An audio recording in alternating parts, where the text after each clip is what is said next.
Jeremias capítulo 27.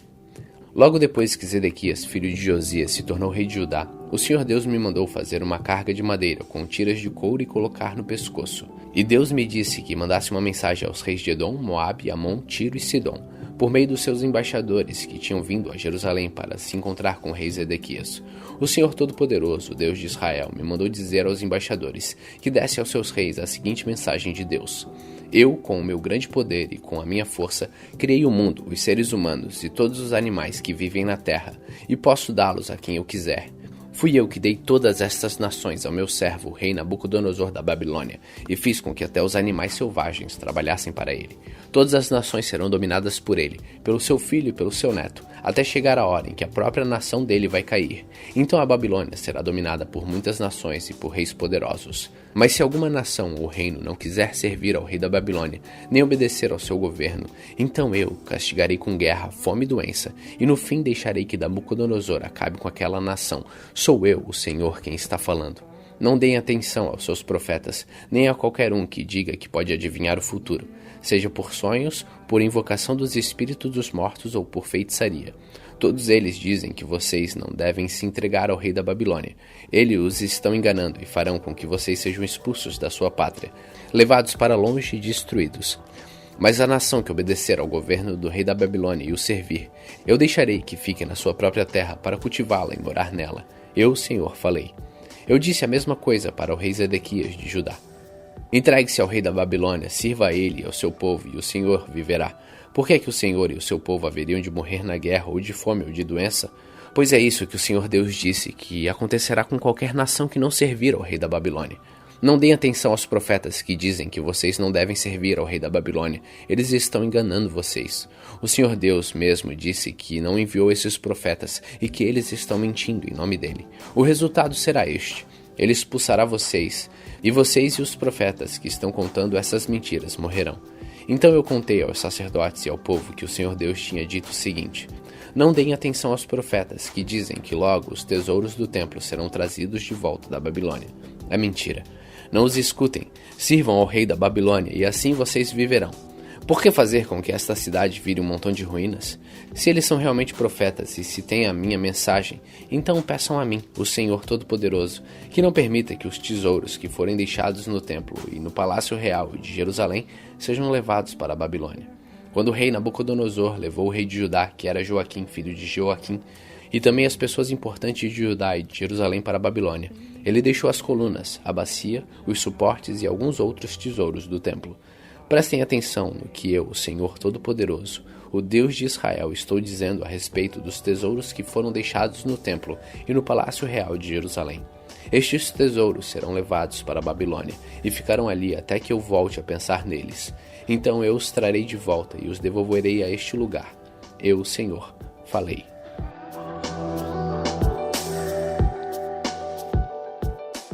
Jeremias capítulo 28. No 5º mês deste ano, que era o 4º ano do reinado de Zedequias, o profeta Hananias, filho de Azur, falou comigo no pátio do templo. Hananias era da cidade de Gibeão.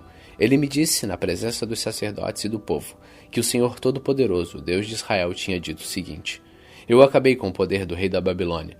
Dentro de 2 anos eu trarei de volta para este lugar todos os tesouros que o rei Nabucodonosor tirou do templo e levou para a Babilônia. Também vou trazer de volta o rei de Judá, Joaquim, filho de Jeoaquim, junto com todos os prisioneiros que foram de Judá para a Babilônia. Sim, eu acabarei com o poder do rei da Babilônia. Eu, o Senhor, estou falando. Então, na presença dos sacerdotes e de todo o povo que estava no pátio do templo, eu disse ao profeta Hananias o seguinte: Como seria bom que isso acontecesse! Espero que o Senhor Deus faça isso. Espero que ele faça tudo como você disse e traga de volta da Babilônia todos os tesouros do templo e também todos os prisioneiros.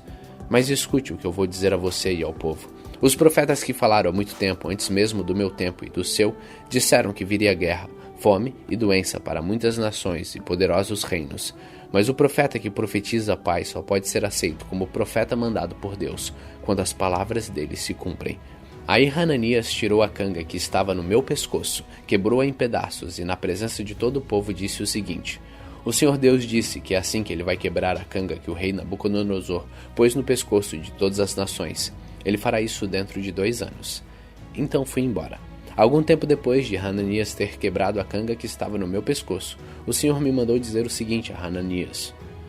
O Senhor disse: Você quebrou uma canga de madeira, mas eu vou colocar em lugar dela uma canga de ferro. O Senhor Todo-Poderoso, o Deus de Israel, vai pôr uma canga de ferro sobre todas essas nações, e elas serão dominadas pelo rei Nabucodonosor da Babilônia.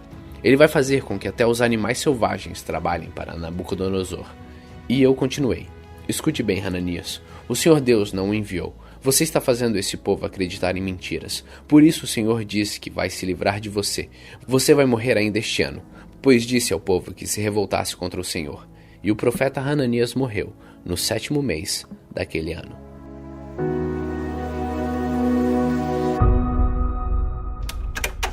Salmos capítulo 116. Eu amo a Deus, o Senhor, porque Ele me ouve. Ele escuta as minhas orações. Ele me ouve sempre que eu clamo pedindo socorro. Os laços da morte estavam me apertando. Os horrores da sepultura tomaram conta de mim. E eu fiquei aflito e apavorado. Então eu clamei ao Senhor pedindo: Ó Senhor Deus, eu te peço, salva-me da morte. O Senhor é bondoso e fiel. O nosso Deus tem compaixão de nós. O Senhor protege os que não podem se defender. Quando eu estava em perigo, Ele me salvou. Meu ser inteiro, continue confiando em Deus, o Senhor, pois Ele tem sido bom para mim. Deus me livrou da morte, fez parar as minhas lágrimas e não deixou que eu caísse na desgraça. Por isso, no mundo dos que estão vivos, viverei uma vida de obediência a Ele. E continuei crendo, mesmo quando disse: estou completamente esmagado. Não parei de crer, mesmo quando afirmei sem pensar: não se pode confiar em ninguém. O que posso eu oferecer a Deus, o Senhor, por tudo de bom que Ele tem me dado? Levarei ao Senhor uma oferta de vinho para lhe dar graças, porque me salvou. Na reunião de todo o seu povo eu lhe darei o que eu prometi. O Senhor Deus sente pesar quando vê morrerem os que são fiéis a Ele. Ó Senhor, eu sou teu servo, eu te sirvo como te servi a minha mãe. Tu me livrastes da morte. Eu te darei uma oferta de gratidão e a ti farei as minhas orações. Na reunião de todo o teu povo, nos pátios do teu templo em Jerusalém, eu te darei o que prometi. Aleluia!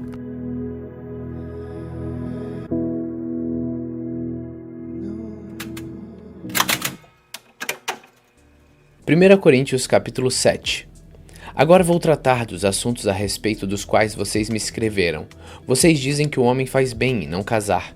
Mas eu digo, já que existe tanta imoralidade sexual, cada homem deve ter a sua própria esposa e cada mulher o seu próprio marido. O homem deve cumprir o seu dever como marido, e a mulher também deve cumprir o seu dever como esposa. A esposa não manda no seu próprio corpo, quem manda é o seu marido.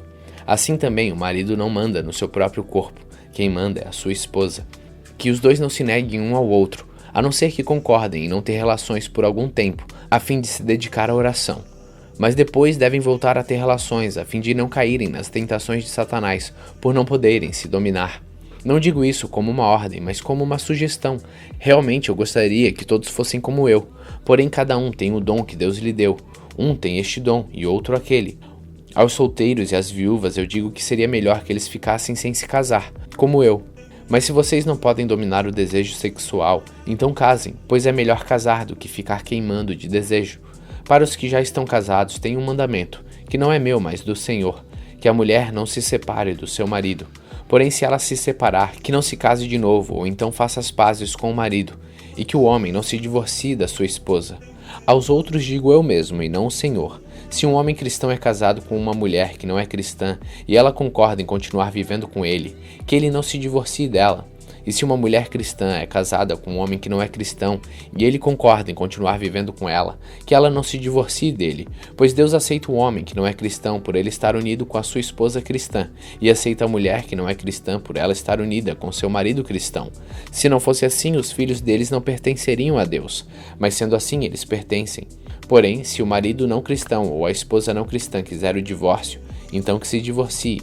Nesses casos, o marido cristão ou a esposa cristã está livre para fazer como quiser, pois Deus chamou vocês para viverem em paz.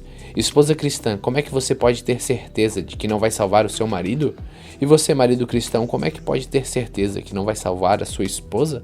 Cada um deve continuar vivendo de acordo com o dom que o Senhor lhe deu e na condição em que se encontravam quando Deus o chamou. É essa a regra que eu ensino em todas as igrejas. Se um homem judeu que é circuncidado aceita o chamado de Deus, ele não deve tirar as marcas da circuncisão. E se um homem não judeu que não é circuncidado aceita o chamado de Deus, ele não deve circuncidar-se. Não faz diferença estar circuncidado ou não. O que importa é obedecer aos mandamentos de Deus. Cada um deve continuar como era quando aceitou o chamado de Deus. Você era escravo quando Deus o chamou? Não se preocupe com isso. Mas se você pode se tornar livre, então aproveite a oportunidade, pois o escravo que foi chamado pelo Senhor é agora um homem livre para pertencer ao Senhor. Assim também o homem livre que foi chamado por Cristo é escravo de Cristo. Deus comprou vocês por um preço, portanto não se tornem escravos de seres humanos. Irmãos, cada um deve continuar na presença de Deus assim como era quando Deus o chamou. Para os solteiros eu não tenho nenhum mandamento do Senhor. Porém, dou a minha opinião como uma pessoa que, pela misericórdia do Senhor, merece confiança. Por causa dos tempos difíceis em que vivemos, eu penso que é melhor o homem ficar como está. Você tem esposa? Então não procure se separar dela. Você é solteiro? Então não procure esposa. Porém, se você casar, não estará cometendo pecado. E se uma moça solteira casar, também não estará cometendo pecado. Mas eu gostaria de poupar vocês dos problemas de cada dia em que terão na vida de casados. Irmãos, o que eu quero dizer é isto: não nos resta muito tempo, e daqui em diante os casados devem viver como se não tivessem casado, e os que choram como se não estivessem chorando, e os que estão rindo como se não estivessem rindo, e os que compram como se não fosse deles aquilo que compraram, os que tratam das coisas deste mundo como se não estivessem ocupados com elas, pois deste mundo como está agora não vai durar muito. Eu quero livrá-los das preocupações. O solteiro se interessa pelas coisas do Senhor porque quer agradá-lo, mas o homem casado se interessa pelas coisas deste mundo porque quer agradar a sua esposa, e por isso é puxado para as duas direções diferentes. Quanto às mulheres, tanto as viúvas quanto as solteiras, elas estão interessadas nas coisas do Senhor porque querem se dedicar de corpo e alma a Ele. Mas a mulher casada se interessa pelas coisas deste mundo porque quer agradar o marido. Eu estou dizendo isso porque quero ajudá-los. Não estou querendo obrigar ninguém a nada. Pelo contrário, eu quero que façam o que é direito e certo e que se entreguem ao serviço do Senhor com toda a dedicação. Aos que ficaram noivos, mas resolveram não casar mais, eu digo o seguinte: se o rapaz sente que assim não está agindo certo com a sua noiva e acha que a sua paixão por ela ainda é muito forte e que devem casar, então que casem. Não existe pecado nisso. Mas se pelo contrário o rapaz não se sente na obrigação de casar, se está mesmo resolvido a ficar solteiro e se é capaz de dominar a sua vontade e já resolveu o que deve fazer, então faz bem em não casar com a moça. Assim quem casa faz bem, mas quem não casa faz melhor ainda. A mulher não está livre enquanto seu marido estiver vivo. Caso o marido morra, ela fica livre para casar com quem quiser, contanto que case com um cristão. Porém, ela será mais feliz se ficar como está.